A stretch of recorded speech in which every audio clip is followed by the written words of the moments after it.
አስፈላጊ ነው። ስለዚህ ዛሬ በእቅድህና በሀሳብህ መሰረት ተገናኝተናልና በተገናኘንበት በዚህ አለት በሆነው በሕያው ቃልህ ላይ ቆመ እንድትናገረን እግዚአብሔር አምላኬ ወይ በኢየሱስ ስም እኔ ጸልያለሁ።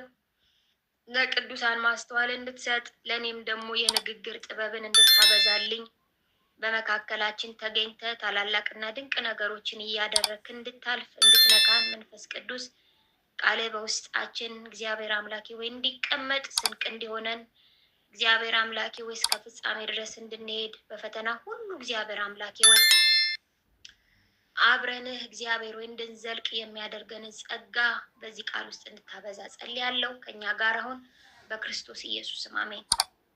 እሺ ቃሉን አነባለሁ። እንግዲህ ከላይ ያለውን ነገርኳችሁ። ያው የምታውቁት ታሪክ ነው፣ ለእናንተ አዲስ አይደለም።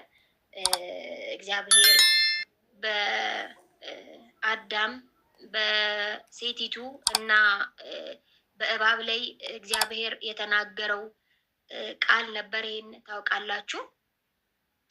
እንግዲህ እነዚህን ከተናገረ በኋላ እግዚአብሔር መጀመሪያ ያደረገው ነገር ምንድነው? እግዚአብሔር ቁርበት አለበሳቸው እያለ ይናገራል። የቁርበትን ልብስ አደረገላቸው ይላል። አለበሳቸው እያለ ይናገራል። ከወጡ በኋላ እንግዲህ ከመውጣታቸው በፊት ያው እርቃናቸውን እንደሆኑና እንደፈሩ ይናገራል።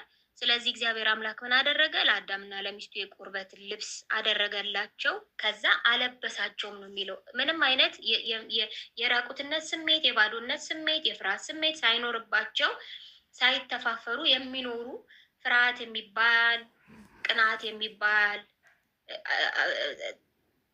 የወደቀው መልአክ ባህሪ በውስጣቸው ሳይኖር በእግዚአብሔር ብርሃን የሚመላለሱ የእግዚአብሔርን ድምፅ እየሰሙ በፍቅርና በደስታ በኤደን ገነት ውስጥ ይኖሩ ነበር። አሁን ግን ይሄ ነገር ቀርቶ እግዚአብሔር ራቁታቸው እንደሆኑ አውቆ አለበሳቸው ይላል። እግዚአብሔር አምላክም አለ፣ እነሆ አዳም መልካምና ክፉን ለማወቅ ይላል ከኛ አንዳንዱ ሆነ። አሁንም እጁን እንዳይዘረጋ ነው የሚለው። በጣም ነው የሚገርመው። መልሶ እንዳይዘረጋ፣ ሌላ ጥፋት እንዳይሆን፣ ወይም ደግሞ መልሶ ወደዛ የህይወት ዛፍ እንዳይገባ ነው። ደግሞም የህይወትን ዛፍ ወስዶ ምን እንዳይለው እንዳይበላ፣ እጁንም እንደገና ዘርግቶ ከህይወት ዛፍ ወስዶ ምን እንዳይበላ ነው። ስለ የህይወት ዛፍ የእግዚአብሔር ቃል በጣም ብዙ ስፍራ ይናገራል። የህይወት ዛፍ በተለይ ራእይ መጽሐፍ ላይ ምዕራፍ 22 ላይ ይናገራል። አሁን እኔ ስለ ህይወት ዛፍ ልናገር ሳይሆን እሱም ሌላ አጀንዳ ስለሆነ ስለተዘጋው መንገድ ወይም ስለተዘጋው በር ለመናገር ፈልጌ ነው። እና እንዴት እንደተዘጋ እንዴት እንደሆነ ነው የምንመለከተው። ደግሞ ከህይወት ዛፍ ወስዶ እንዳይበላ ለዘላለም ህያው ሆኖ ምን እንዳይኖር ነው የሚለው። እሺ ምን ሆነ? ለዘላለም ህያው ሆኖ እንዳይኖር። ስለዚህ እግዚአብሔር አምላክ ከኤደን ገነት ምን አደረገው? አስወጣው ይላል። ስለዚህ የህያውነትን የዘላለም ህያውነትን መንፈስን ምን አደረገው ነው የሚለው? አስወጣው ነው የሚለው። በቃ አውጥቶታል። በቃ ለዚህ ሰው እስትንፋሱ የነበረው የእግዚአብሔር መንፈስ ነበረ።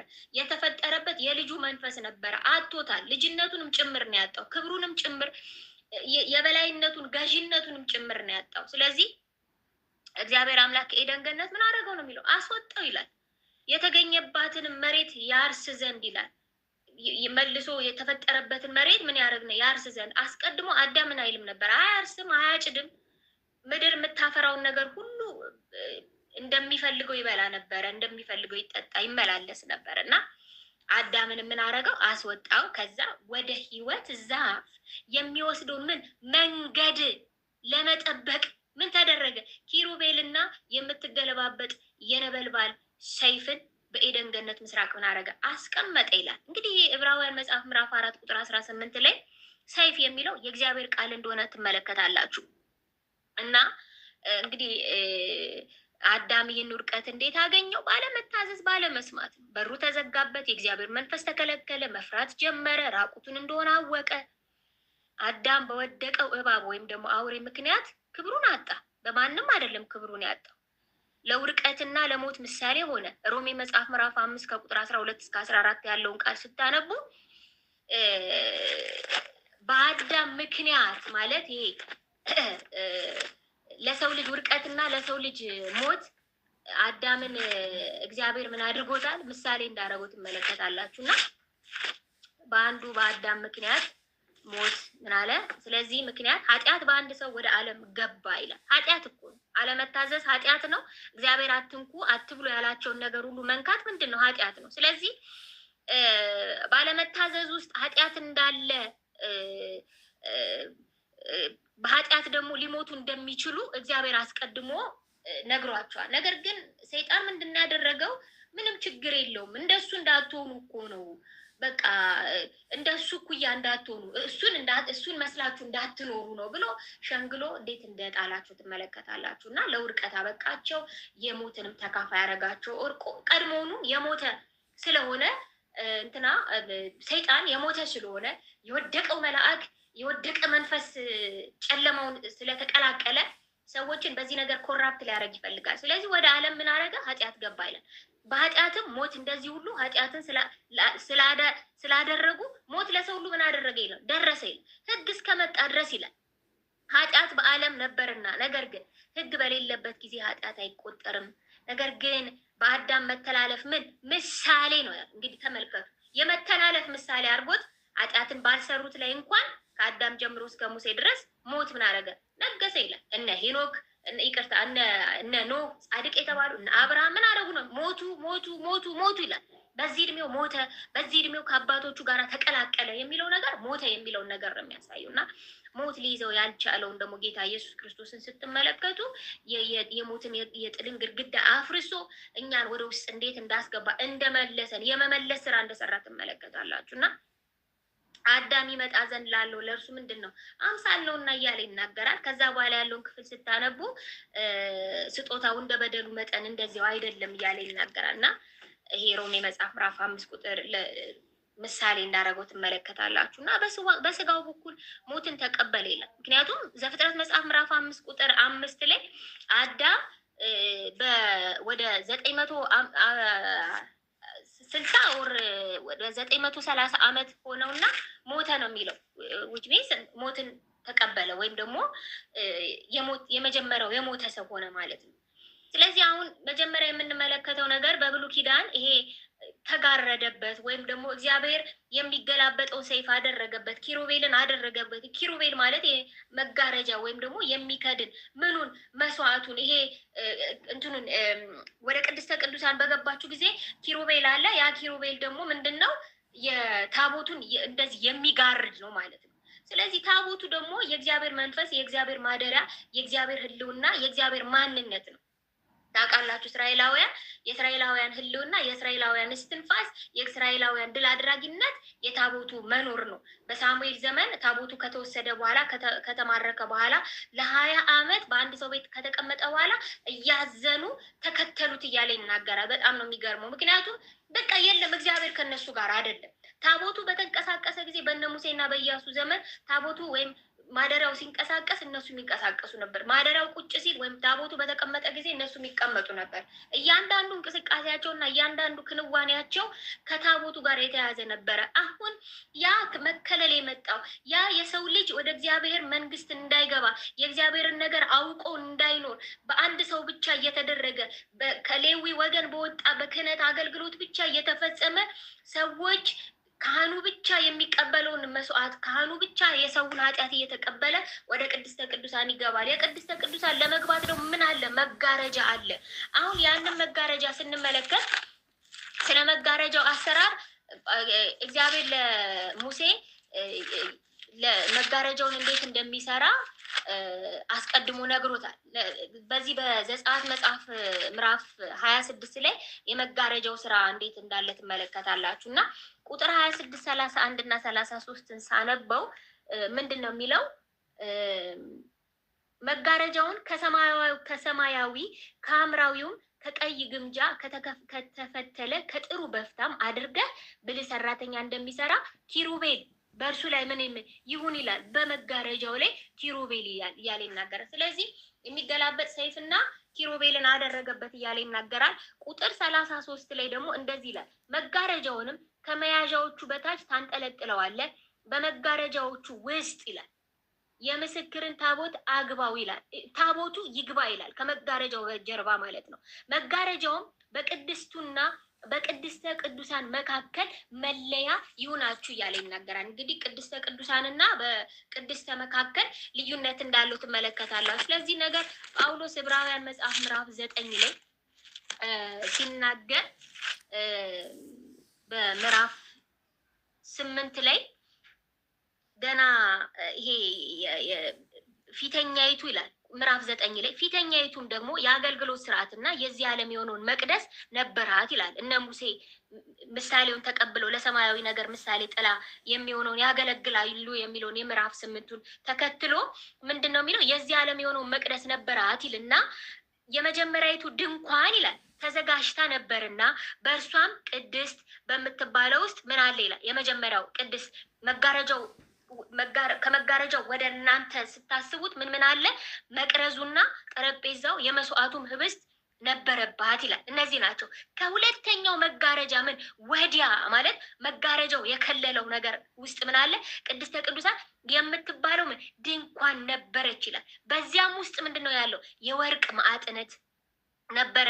ሁለንተናዋ በወርቅ የተለበጠች የኪዳን ታቦት አያችሁ፣ የኪዳን ታቦቱ እዛ ውስጥ ነው ያለው። በእርሷም ውስጥ መና ያለበት የወርቅ መሶብና የበቀለች የአሮን በትር የኪዳኑም ጽላት ነበሩ። በላይዋን ማስተሰሪያውን የሚጋርዱ የክብር ኪሩቤል ነበሩ ይላል። ማስተሰሪያውን የሚጋርዱ መስዋዕቱን የሚጋርዱ አሮንና ልጆቹ ወደ ውስጠኛው ክፍል እንኳን ሲገቡ ልብሳቸውን እያጠቡ ነው እንትን የሚሉት ልብሳቸውን አንጽተው ነው የሚገቡት። እጅግ በጣም ጥንቃቄ የተሞላበት ስርዓት ነው የሚያደርጉት የነበረው እና የክብር ኪሩቤል ነበረው። ስለነዚህ ስለ እያንዳንዳቸው ልናገር አሁን አልችልም ይላል። ምክንያቱም በጣም ብዙ ስርዓቶች ስላሉት ማለት ነው እና ያለ መጋረጃ ገና ያልተከፈተም ጭምር እንደሆነ ወደ ቅድስት የሚወስደው መንገድ ገና እንዳልተገለጠ መንፈስ ቅዱስ ያሳያል እያለ ይናገራል። ስለዚህ ይሄንን በማሳየት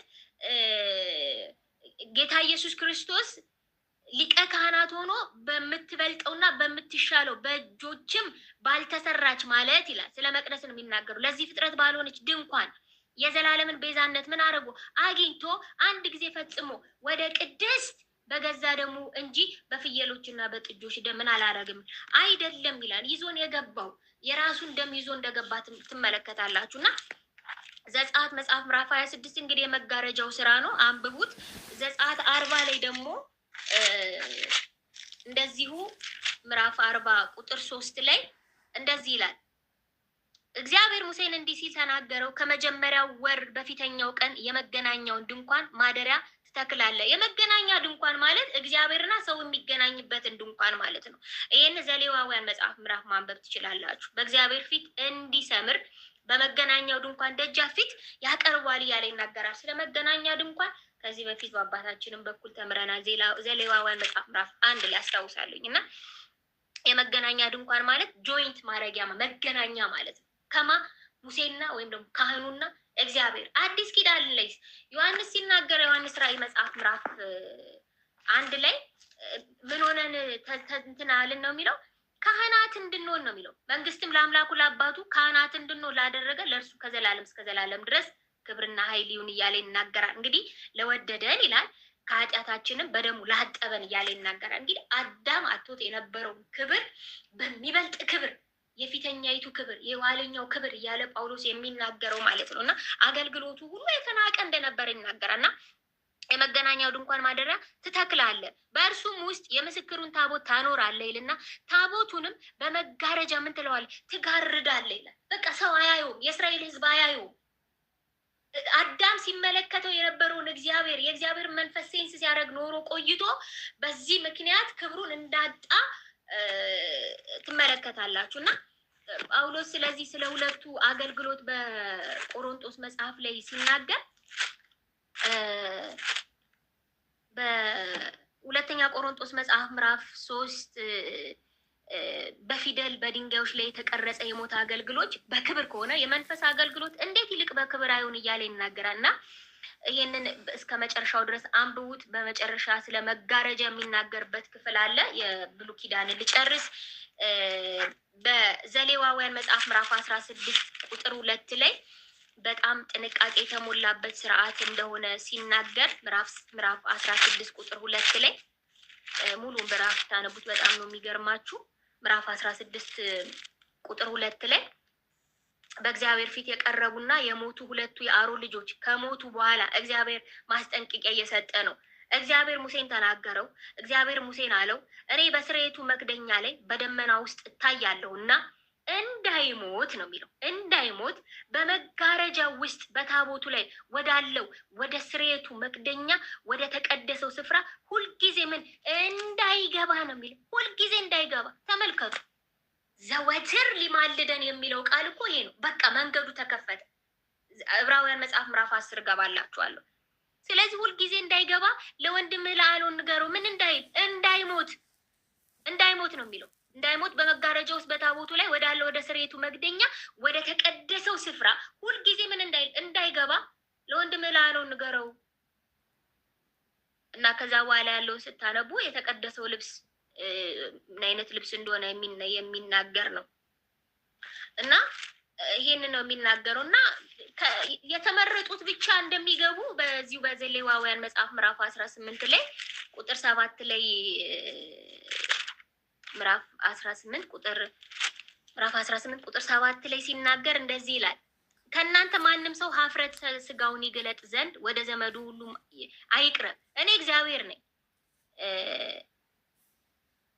ምዕራፍ ዘሌዋውያን ነው ዘኍልቍ ይቅርታ ቅዱሳት ዘኍልቍ 18 ላይ ይገባችኋል ብዬ አስባለሁ።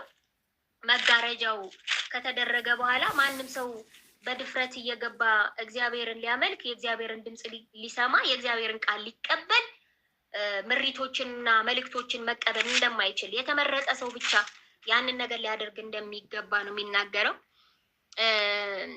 ምዕራፍ 18 ቁጥር 7 ላይ እንደዚህ ይላል። ከአንተም ጋር ልጆች ለመሰዊያው ስራ የሚሆነውን ሁሉ